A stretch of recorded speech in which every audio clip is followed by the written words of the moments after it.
Kami bersyukur Bapa, kasih-Mu begitu luar biasa buat hidup kami. Engkau selalu hadir, Engkau selalu ada untuk selalu menyertai, menopang, mendukung setiap kami. Kami sudah hampir lalui dan menutup tahun 2025 ini dengan kasih Tuhan yang besar yang sudah kami rasakan. Terima kasih Tuhan untuk segala sesuatu yang sudah Engkau kerjakan buat kami. Kami percaya kami tidak perlu takut dan tidak perlu ragu menghadapi tahun depan, karena Yesus yang sama pasti selalu menyertai setiap kami sepanjang tahun depan. Kuatkan, tuntun kami dengan firman Tuhan, supaya menghadapi tahun yang baru kami bisa menghadapi dengan penuh keberanian. Kami tidak takut, tapi kami selalu percaya Yesus selalu ada sebagai jawaban bagi setiap masalah-masalah persoalan kami. Terima kasih Bapak, terima kasih kami buka hati kami, pikiran kami, konsentrasi kami untuk firman Tuhan. Silakan Tuhan bicara. Dalam nama Yesus yang siap dengan firman Tuhan, semua katakan amin. Silakan duduk Bapak Ibu dikasih Tuhan. Saya ucapkan selamat Natal bagi jemaat semua. Saya percaya biar Natal tahun ini memberikan damai dan sukacita di hati yang melimpah untuk setiap kita. Ya, sebentar lagi kita menutup 2025 ini, tinggal 3 hari lagi. Dan kita siap memasuki sebuah tahun yang baru. Dan saya rindu bisa membawa sebuah kekuatan yang baru supaya kita bisa memasuki 2026. Kita perlu belajar satu hal. Apapun yang terjadi, apapun kata dunia, mungkin orang berkata 26 tidak semudah yang harus kita hadapi. Itu masa yang gelap, masa yang sukar. Tapi saya percaya kita hidup bukan berdasarkan fakta atau kenyataan, tapi kita harus hidup berdasarkan apa yang Tuhan katakan. Amin saudara. Dan saya percaya kita belajar firman Tuhan pada pagi hari ini. Saya kasih judul iman yang mengubah keadaan. Iman yang mengubah keadaan. Roma 4, 18-24. Sebab sekalipun tidak ada dasar untuk berharap, namun Abraham berharap juga dan percaya bahwa ia akan menjadi bapa banyak bangsa menurut yang telah difirmankan. Demikianlah banyaknya nanti keturunanmu. Imannya tidak menjadi lemah walaupun ia mengetahui bahwa tubuhnya sudah sangat lemah. Karena usianya telah kira-kira 100 tahun dan rahim Sarah telah tertutup. Bapak Ibu yang dikasih Tuhan, Alkitab berkata bahwa Abraham ini di masa tuanya 100 tahun, dia masih menunggu dan menantikan seorang anak yang Allah janjikan. Usia 75 tahun, Tuhan sudah berjanji. Jadi sudah 25 tahun Abraham ini menantikan dan menunggu janji Tuhan. Sampai suatu hari Tuhan izinkan Abraham, ayo coba menatap ke langit, coba hitung bintang di atas. Ya, Abraham menghitung 1, 2, 3 seterusnya. Sampai gak bisa menghitung, dia bilang gak bisa Tuhan, bintangnya terlalu banyak. Aku gak bisa menghitung, terlalu besar, terlalu banyak. Dan Tuhan berkata seperti itulah nanti keturunanmu. Ya, seperti bintang itu nanti keturunanmu. Abraham sudah 100 tahun. Sarah 90 tahun. Alkitab berkata rahimnya sudah tertutup. Artinya apa? Secara medis Sarah ini sudah gak mungkin bisa hamil. Itu fakta. Itu kenyataan yang harus mereka hadapi. Mereka tidak bisa punya anak. Tetapi Abraham berkata, tetap percaya kepada janji Tuhan bahwa ia dan istrinya pasti akan punya anak. Kita berkata imannya tidak lemah. Imannya tidak goyah. Imannya tidak ragu sedikit pun akan janji Tuhan. Bahwa mereka pasti akan punya anak. Dan benar kita tahu kisahnya. Akhirnya Sarah ini hamil dan melahirkan seorang bayi di usia yang sangat-sangat tua, 90 atau 91 tahun. Apa yang tidak mungkin akhirnya menjadi mungkin. Apa yang tidak masuk akal akhirnya menjadi kenyataan. Ilmu kedokteran berkata, tidak mungkin, nggak bisa hamil, rahimnya sudah tertutup. Tetapi Abraham percaya akan janji Tuhan. Akhirnya istrinya bisa hamil dan melahirkan. Sebuah pertanyaan penting yang perlu kita renungkan pada pagi hari ini. Bagaimana prosesnya? Sehingga iman Abraham itu bisa mengubah sebuah fakta. Bagaimana prosesnya sehingga iman Abraham itu bisa merubah keadaan yang tidak mungkin menjadi mungkin. Nah, ini yang perlu kita pelajari. Saya percaya yang ke depan kita hadapi tidak mudah, saudara. 2026 tidak mudah. Kita sudah hampir lalui 2005, banyak suka duka. Banyak hal-hal yang sudah kita alami. Tapi kita tidak boleh takut menatap masa depan. Kalau iman Abraham bisa merubah yang tidak mungkin menjadi mungkin, yang tidak masuk akal menjadi masuk akal, saya percaya saudara pun juga bisa melakukan apa yang dilakukan oleh Abraham. Kita belajar apa prosesnya, apa yang harus dilakukan oleh Abraham sehingga bisa merubah sebuah keadaan. Yang pertama, saudara, langkah pertama Abraham itu harus mempercayai kebenaran firman Tuhan. Ini yang harus ditanamkan dalam hati Abraham. Ini situasi tidak mungkin, ini mustahil. Tapi aku percaya firman Tuhan sudah berjanji seperti ini. Dia tanamkan itu dalam hati dan pikirannya. Tuhan sudah berjanji. Aku percaya. Roma 4 ayat 20. Tetapi terhadap janji Allah, ia tidak bimbang. Perhatikan, Abraham tidak bimbang karena ketidakpercayaan. Malah ia diperkuat dalam imannya dan ia memuliakan Allah dengan penuh keyakinan. Perhatikan, dengan penuh keyakinan bahwa Allah berkuasa melaksanakan apa yang telah ia janjikan. Karena itu hal ini diperhitungkan kepadanya sebagai kebenaran. Pada waktu Tuhan melihat Abraham percaya kepada apa yang Allah janjikan, ada dua pilihan yang sedang terjadi. Pertama, ia harus memilih hidup berdasarkan fakta atau kenyataan. Ia sudah tua, rahim Sarah sudah tertutup, tidak mungkin punya anak, itu fakta. Atau ia harus memilih yang kedua, percaya apa yang Tuhan katakan bahwa mereka pasti punya anak. Abraham diperhadapkan kepada dua pilihan. Mana yang harus dia percayai? Percaya kepada fakta atau keadaan, atau percaya kepada firman Tuhan bahwa keturunanmu itu seperti bintang di langit. Dan saya bersyukur Alkitab berkata Abraham memilih untuk hidup berdasarkan apa yang Tuhan katakan. Dia ngerti faktanya, dia tahu keadaannya, tapi dia memilih tidak, aku percaya dengan apa yang Tuhan katakan. Abraham memilih itu, saudara.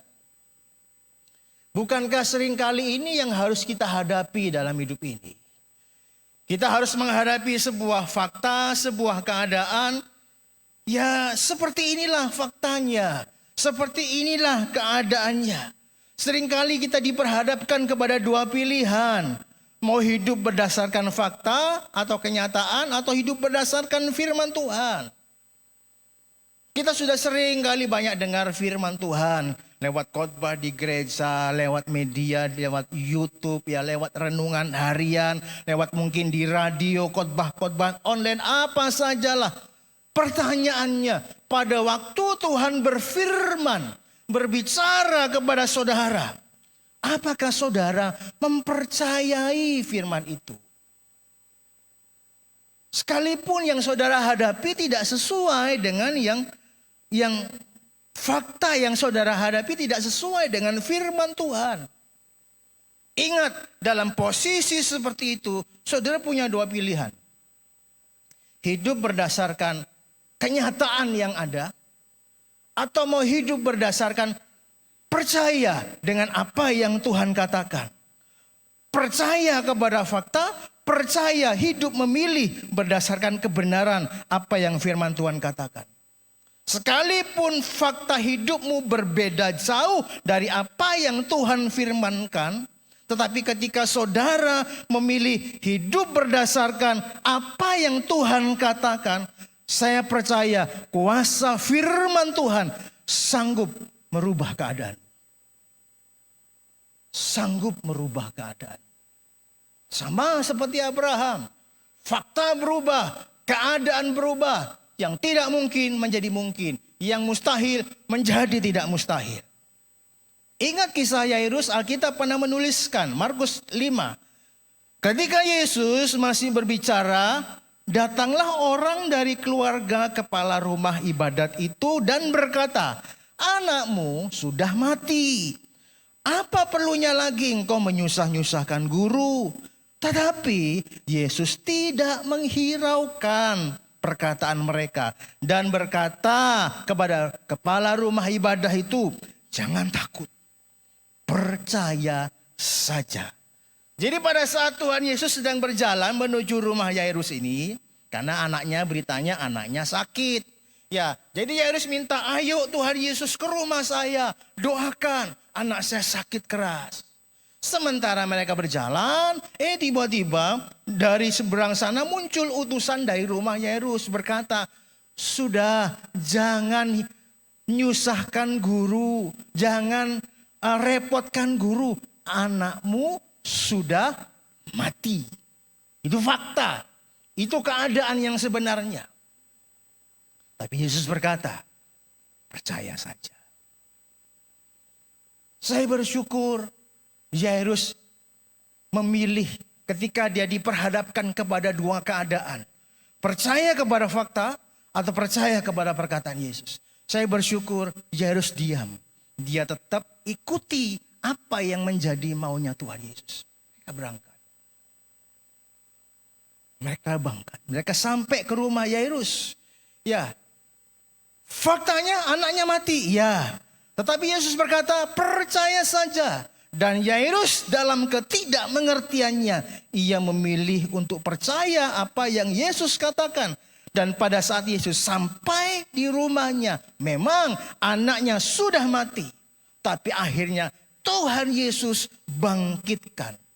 Perhatikan, saat Yairus percaya kepada perkataan Yesus, keadaan berubah. Anaknya hidup kembali. Situasi yang sama juga dialami oleh 10 orang kusta. Ketemu Yesus, guru tolong kami. Mereka sakit kusta, saudara.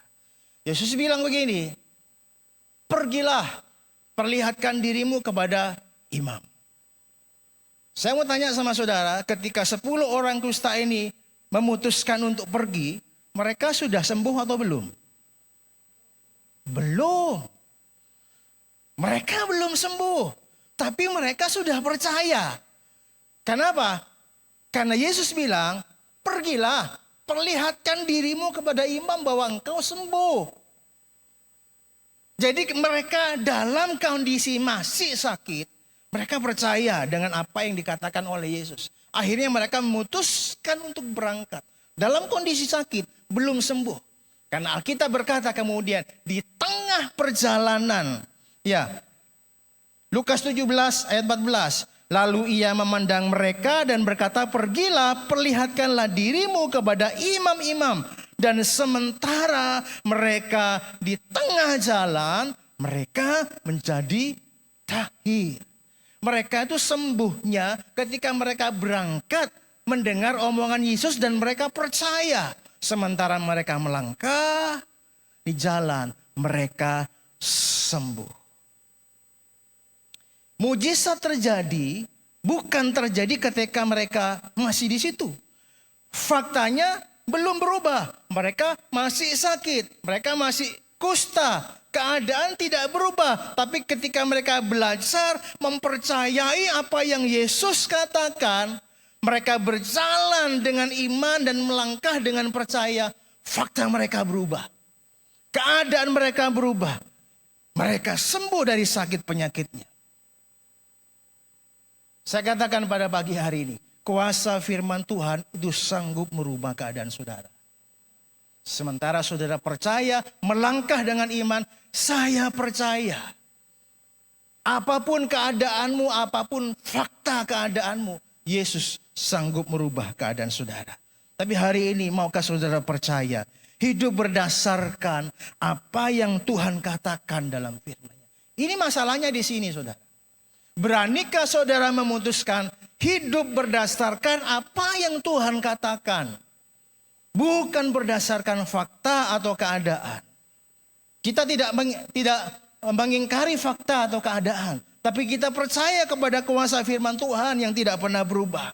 Mungkin hari ini kita berkata, saya bangkrut Pak. Hari ini kita berkata, saya sakit Pak. Dokter berkata tidak mungkin bisa disembuhkan. Tapi firman Tuhan berkata, oleh bilur-bilur Yesus, engkau sudah sembuh. Yang mana yang saudara percayai? Mungkin fakta hidupmu berkata, sudah tidak ada harapan. Sudah jadi bubur nasi, sudah jadi bubur. Kita bisa mengungkapkan semua beberapa fakta.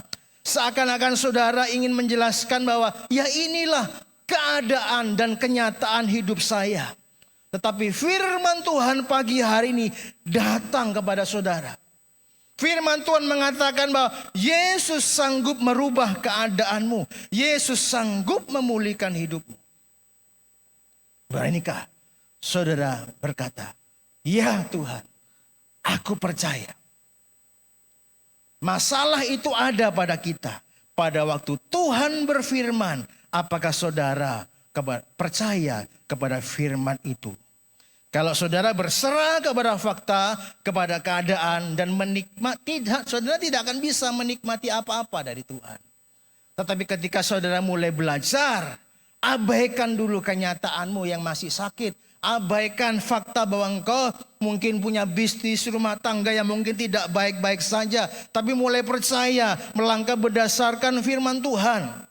Saya percaya semakin saudara melangkah berdasarkan iman yang saudara percayai, tangan Tuhan yang ajaib, yang penuh kuasa bisa merubah keadaan saudara.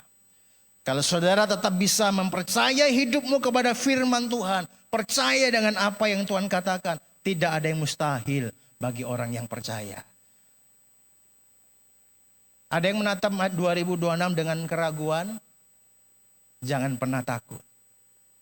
Kuasa firman Tuhan, kita melangkah bersama dengan Yesus. Dan firman-Nya yang selalu menyertai kita. Ini yang pertama. Yang kedua saudara, pertama kita harus belajar percaya dengan apa yang Tuhan katakan. Yang kedua, belajar memperkatakan firman yang saudara percaya. Jadi iman itu bukan hanya di dalam hati. Tapi iman itu diperkatakan. Kejadian 17:5. Karena itu namamu bukan lagi Abram, melainkan Abraham. Karena engkau kutetapkan menjadi bapa sejumlah bangsa. Selanjutnya Abraham berfirman kepada Abraham tentang istrimu Sarai, janganlah engkau menyebut dia lagi Sarai, tetapi Sarah, itulah namanya. Aku akan memberkatinya dan daripadanya juga aku akan memberikan kepadamu seorang anak laki-laki, bahkan aku akan memberkatinya sehingga ia menjadi ibu bangsa-bangsa, raja-raja, bangsa-bangsa yang akan lahir daripadanya. Apa yang harus kita lakukan? Bukan hanya sekedar percaya kepada firman Tuhan, tetapi belajar saudara memperkatakan firman. Maka ketika engkau mulai memperkatakan kuasa firman itu, perlahan secara pasti keadaanmu bisa berubah. Bertahun-tahun Abraham menunggu lahirnya Ishak. Tapi Ishak tidak pernah lahir. Tetapi ketika Tuhan berfirman kepada Abraham, Abraham percaya. Maka Abraham mulai pakai kuasa firman itu ketika Tuhan mulai mengganti namanya. Kenapa perlu mengganti nama? Abram itu artinya agung. Ya, nama Abram itu artinya agung atau yang maha tinggi. Tetapi Allah menggantinya menjadi Abraham, ayah dari banyak orang atau banyak bangsa. Allah ganti nama Sarai. Sarai artinya putri. Tapi Allah ganti menjadi Sarah. Apa artinya? Ibu banyak bangsa. Dan sejak Tuhan perintahkan Abraham mengganti nama Sarah dan Abraham, sejak hari itu mereka saling menyapa satu dengan yang lain. Abraham, Sarah, Abraham, Sarah, dalam keseharian mereka mulai memanggil nama yang baru. Abraham, bapak orang percaya. Sarah, ibu banyak bangsa. Mereka mulai perkatakan kuasa yang Tuhan taruh dalam mulut mereka. Dia sebut Abraham, bapak banyak bangsa. Dia sebut Sarah, ibu segala bangsa. Mereka saling panggil itu. Sampai akhirnya mereka tidak sadar bahwa Sarah akhirnya hamil dan mengandung. Lahirlah Ishak, putra pertama mereka yang berasal dari Tuhan. Ya. Ketika saudara mulai mempercayai firman Tuhan dan terus memperkatakan apa yang saudara percaya dengan penuh keyakinan yang teguh, Alkitab berkata, Tuhan menjadikan dari firman-Nya, dari yang tidak ada menjadi ada. Dan kali ini firman yang sanggup menjadikan dari yang tidak ada menjadi ada, Tuhan taruh di perkataan saudara. Tapi saya bukan Abraham, Pak. Saya bukan bapak orang percaya. Coba perhatikan ayat berikutnya 23-24. Kata-kata ini, yaitu hal ini diperhitungkan kepadanya, tidak ditulis untuk Abraham saja. Tetapi ditulis juga untuk siapa? Untuk kita. Sebab kepada kita pun Allah memperhitungkannya. Karena kita percaya kepada Dia yang telah membangkitkan Yesus, Tuhan kita, dari antara orang mati. Jadi jangan bilang itu Abraham, itu bapak orang percaya. Alkitab sudah memberikan kepada kita bahwa ini tidak ditulis untuk Abraham, tapi untuk saudara dan saya. Kalau kita mempercayai firman Tuhan dan mulai memperkatakan kuasa firman yang Tuhan taruh di mulut saudara, apa yang Tuhan kerjakan buat Abraham bisa Tuhan kerjakan untuk kita semua. Yang percaya katakan amin. Hari ini kuasa itu ada di perkataan saudara.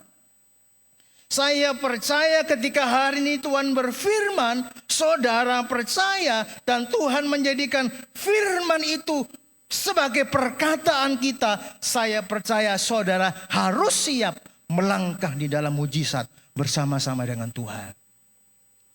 Satu hari sebuah toko ini sepi, toko kain saudara. Toko kain ini setiap kali ada pendatang yang punya toko bilang, paling cuman lihat tok. Paling cuman lihat-lihat, tidak beli. Akhirnya dilayani dengan tidak baik, kurang baik, acuh-acuh. Sampai suatu hari dia melihat bahwa ketika dia pergi ke gereja, dia mendengar firman tentang kuasa perkataan, kuasa firman. Jadi dia mulai berubah cara pandangnya. Wah, kalau begitu, kalau aku pengen toko kurami, aku harus memperkatakan firman. Aku harus doakan toko saya, aku harus mengatakan hal-hal yang baik yang toko saya. Jadi sejak hari itu ketika dia selesai dengan firman, besoknya dia buka toko, dia mulai berdoa. Tuhan, aku percaya hari ini berkat-Mu melimpah untuk toko saya. Aku percaya hari ini banyak pembeli. Barang-barang dia doakan, kain-kain yang mungkin kurang laku dia doakan. Hari ini pergi, hari ini pergi, hari ini kamu dibeli orang. Ya doakan semua. Jadi ketika ada orang masuk, dia sangat antusias bahwa dia dikirim Tuhan untuk datang ke toko ini. Jadi dia layani dengan baik. Layani dengan baik, diterima dengan baik, dikasih minum, pokoknya diservis dengan baik sampai akhirnya orang itu beli. Akhirnya berjalannya waktu toko itu semakin ramai, semakin diberkati. Kenapa? Karena yang punya sudah ngerti tentang prinsip firman Tuhan. Apa yang dia doakan dengan yakin, ya itu yang akan terjadi. Kuasa itu Tuhan taruh di mulutnya. Apa dok, boleh berdoa buat barang-barang di toko? Boleh, silakan doa. Saudara buka toko, ada barang yang tidak kurang laku, doakan dalam nama Yesus. Engkau laku, dibeli orang, ditarik sama orang. Ya, jangan kalah sama mbok-mbok di pasar, saudara. Di depan gereja di Bangkalan, itu pas depannya itu pasar, saudara. Nah, saya sering ketika datang ke pasar, karena di depan gereja, saudara, pagi-pagi beli. Setiap kali saya sebagai pembeli pertama, misalnya saya beli rujak, atau saya beli apapun, saya kasih uangnya, simboknya pasti begini. Laris, laris, laris, laris. Saya tahu artinya, dia berharap bahwa dagangannya laris dengan pembelian pertama. Loh itu iman loh saudara. Itu iman. Jangan kalah sama mbok-mbok pasar. Bilang kiri kanan saudara. Jangan kalah sama mbok-mbok pasar. Ya, saya tidak ngerti di pasar di Bangkalan apa sama dengan pasar yang di Surabaya saudara. Sama ke kira saudara? Sama. Itu perkataan iman. Ya. Lakukan, apapun yang sudah lakukan pasti ada kuasa dalam mulut dan perkataan saudara. Dan ketika engkau lakukan dengan benar, mujizat pasti terjadi. Saya selalu ingat kisah yang tidak pernah saya lupa. Anak saya masih TK, matanya selalu merah kena sinar matahari. Saya bawa ke dokter, ini alergi sinar matahari. Cukup aneh memang, saya bawa dokter mata undaan, ini alergi sinar matahari masih kecil, masih TK saudara. Tapi saya tahu kuasa firman. Saya tahu kuasa perkataan. Saya ajari anak saya. Namanya Risto. Risto, setiap kamu merah matamu, bilang sama Tuhan Yesus. Tuhan Yesus terima kasih. Mata Risto sudah sembuh. Setiap hari saya suruh dia ngomong begitu. Pagi hari dia ngomong. Kalau pas kena matahari dia bilang begitu. Hari ini anak saya sudah ada di Taiwan saudara. Kerja, sekolah dan kerja. Dan sudah 10 tahun terakhir ini matanya tidak pernah merah. Itu artinya dia sudah sembuh total. Sudah sembuh total. Ada seorang bapak stroke. Seorang pendeta ditelepon. Bapak pendeta tolong ke sini. Ini teman bapak stroke. Ya, datang. Oh iya memang stroke. Pelat, omongannya pelat. Jadi dia doakan dan pada waktu dia doakan tiba-tiba Tuhan ingatkan. Suruh baca firman. Suruh baca firman Tuhan dengan suara yang keras. Kan ngomongnya pelat saudara. Tapi firman Tuhan bilang baca dengan suara keras. Jadi dibilang firman Tuhan bilang baca dengan suara keras. Jadi bapak yang stroke ini setiap hari baca firman Tuhan dengan suara pelat tapi dengan suara yang keras. Ya orang-orang yang mendengar mungkin tertawa. Tapi dia lakukan, kenapa? Dia percaya. Terus 1 hari, 2 hari, 1 minggu, 2 minggu sampai suatu saat ketika dia baca firman tiba-tiba Tuhan jamah lidahnya dan dia bisa membaca dengan normal. Tidak ada yang mustahil bagi orang yang percaya. Kuasa firman Tuhan sanggup merubah keadaan saudara. Hari ini saya tidak tahu apa yang menjadi masalah saudara.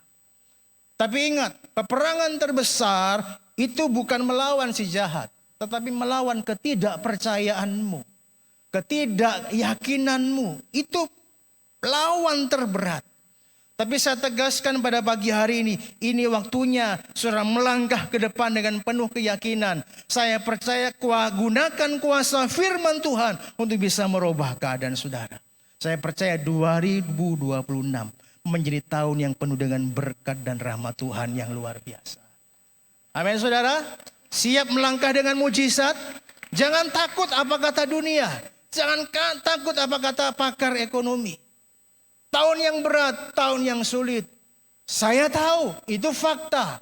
Tapi saya punya kuasa. Punya firman Tuhan yang tidak pernah berubah. Dan kuasa itu Tuhan taruh di mulut saya. Melangkah 2026 dengan penuh keyakinan. 2026 tahun yang sangat diberkati Tuhan luar biasa.